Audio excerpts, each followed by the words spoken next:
Breaking చేస్తున్నాము. అరికపూడి గాంధీ అధ్యక్షతన జరిగిన పీఏసీ సమావేశాన్ని బీఆర్ఎస్ వాకౌట్ చేసింది. పీఏసీ చైర్మన్ ఎన్నికే చెల్లదంటూ బీఆర్ఎస్ ఎమ్మెల్యేలు వాకౌట్ చేశారు. చైర్మన్ నియామకం ఎలక్షన్ ప్రకారం కాదు, సెలక్షన్ ప్రకారం జరిగిందని బీఆర్ఎస్ ఎమ్మెల్యేలు ఆరోపిస్తున్నారు. ఆది నుంచి కూడా పీఏసీ పదవి ప్రతిపక్షంకి ఇవ్వడం ఆనవాయితీగా వస్తుందని చెప్పారు.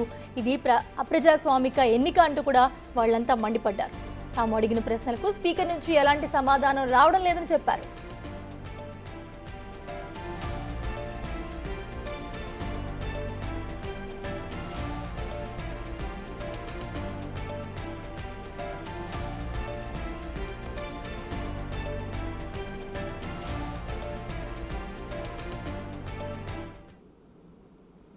ఇదే అంశానికి సంబంధించి మరిన్ని అప్డేట్స్ మా డిప్యూటీ బ్యూరో చీఫ్ సాదిక్ అందిస్తారు. సాదిక్, ప్రస్తుతం చూస్తున్నాము అరికపూడి గాంధీ అధ్యక్షతన జరిగిన పీఏసీ సమావేశాన్ని బీఆర్ఎస్ వాకౌట్ చేస్తుంది. సో వాళ్ళందరూ కూడా వెళ్ళిపోయారు అక్కడి నుంచి. ఈ ఎన్నికే చెల్లదంటూ కూడా బీఆర్ఎస్ ఎమ్మెల్యేలు చెప్తూ ఉన్నారు. అప్డేట్స్ ఏంటి? ఎస్ మౌనిష, ప్రధానంగా పీఏసీ సమావేశం అంటే పబ్లిక్ అకౌంట్ కమిటీ సంబంధించిన చైర్మన్ ఎంపిక విషయంలో బీఆర్ఎస్ పార్టీ మొదటి చెల్లి కూడా ఆరోపణలు చేస్తుంది. ప్రతిపక్ష సంబంధించిన పార్టీ నేతకే ఇవ్వాలని చెప్తున్నారు. అంతేకాకుండా ప్రతిపక్ష నాయకుడు ఎవరి పేరైతే సూచించారో వారి పేరు కాకుండా అరికపూడి గాంధీని ఎట్లా సూచించారని కూడా బీఆర్ఎస్ పార్టీ మొదటి చెల్లి కూడా ఉద్యమం చేస్తూ ఉంది. సో ఈ నేపథ్యంలోనే ఈరోజు పీఏసీ సమావేశం కొనసాగుతున్న నేపథ్యంలో ఇక్కడ వచ్చినటువంటి బీఆర్ఎస్ ఎమ్మెల్యేలందరూ కూడా అరికపూడి గాంధీ సంబంధించినటువంటి ఆ చైర్మన్ సంబంధించిన ఎంపిక అన్నది ప్రజాస్వామ్యబద్ధంగా కాలేదు, అప్రజాస్వామికంగా జరిగింది.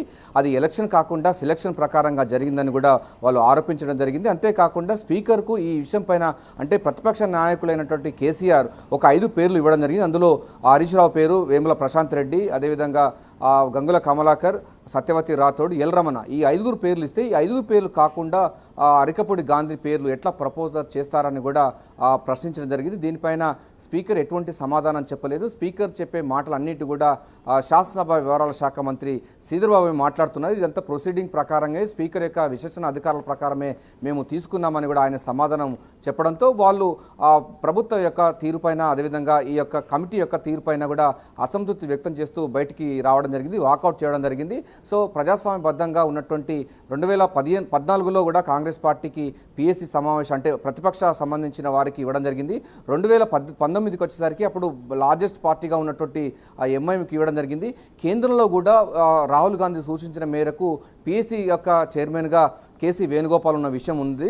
సో ప్రతిపక్ష నాయకులకు ఇవ్వాలన్నది ఆనవాయితీగా కొనసాగుతుంది. ఇది సాంప్రదాయంగా కొనసాగుతున్న నేపథ్యంలో వారికి కాకుండా పార్టీ మారినటువంటి అరికపూడి గాంధీకి ఏ విధంగా ఇస్తారని కూడా ప్రశాంత్ రెడ్డి ప్రశ్నించడం జరిగింది. సో అక్కడ నుండి సమాధానం రాకపోవడంతో వాళ్ళు వాకౌట్ చేసినట్టుగా చెప్తున్నారు.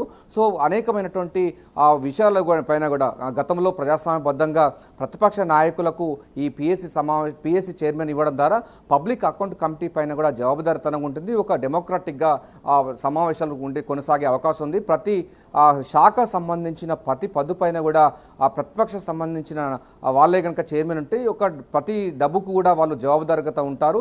ఏ విధంగా ఖర్చు పెట్టారు, ఆయా శాఖల పనితీరు పైన కూడా, ఇటు కాగ్ సంబంధించిన నివేదికలపైన కూడా పూర్తి స్థాయిలో వారు ప్రతిపక్ష సంబంధించిన నేతలైతేనే డెమోక్రాటిక్గా ఇది మంచి సాంప్రదాయం ఉంటుంది. కేంద్రంలో కూడా అదే తరహా కొనసాగుతూ ఉంది. రాష్ట్రంలో కూడా 2014 నుంచి 18 వరకు కూడా మేము అదే కొనసాగించాము. ఆ తర్వాత బీఆర్ఎస్ అంటే కాంగ్రెస్ పార్టీ బీఆర్ఎస్లో విలీనమైన తర్వాత సింగిల్ లార్జెస్ట్గా ఉన్నటువంటి ఎంఐఎం పార్టీకి మేము పీఏసీ పదవి ఇవ్వడం జరిగింది. కానీ ఇప్పుడు లార్జెస్ట్గా ఉన్నటువంటి ప్రతిపక్ష పార్టీ అయినట్టు బీఆర్ఎస్ పార్టీ నేతలు కాకుండా పార్టీ మారిన వాళ్ళకి ఏ విధంగా ఇస్తారో అది కూడా బీఆర్ఎస్ ఎల్పీ సంబంధించినటువంటి నేత సూచించిన పేర్లు కాకుండా ప్రభుత్వం కావాలనేటువంటి అరికపూడి గాంధీని ఏ విధంగా ప్రపోజ్ చేస్తారని కూడా వాళ్ళు ప్రశ్నించడం జరిగింది. ఈ యొక్క ఎన్నిక పైన, అదేవిధంగా దీని యొక్క పని విధానపైన అసంతృప్తి వ్యక్తం చేస్తూ బీఆర్ఎస్ పార్టీ సంబంధించినటువంటి శాసనసభ్యులు అయితే పీఏసీ సమావేశం నుంచి వాకౌట్ చేయడం జరిగింది. ఇందులో ఎల్ రమణ, అదేవిధంగా వేముల ప్రశాంత్ రెడ్డి, గంగుల కమలాకర్ వీళ్ళందరూ కూడా వాకౌట్ చేయడం జరిగింది. మిగతా సంబంధించిన సభ్యులంతా పీఏసీ సమావేశం కొనసాగుతోంది. సో గత సాంప్రదాయాలకు విషయాలు కానీ లేకుంటే అసెంబ్లీ ప్రొసీడింగ్కి సంబంధించిన విరుద్ధంగా వ్యవహరిస్తున్నటువంటి స్పీకర్ సంబంధించినటువంటి వ్యవహారం కానీ లేకపోతే శాసనసభ వ్యవహారాల శాఖ మంత్రి వ్యవహరించినటువంటి తీరుపైన అసంతృప్తి వ్యక్తం చేస్తూ బీఆర్ఎస్ పార్టీ సంబంధించినటువంటి ఎమ్మెల్యేలు అయితే పీఏసీ సమావేశం నుంచి కూడా వాకౌట్ చేయడం జరిగింది. Mounisha, right, thanks for the update Sadiq.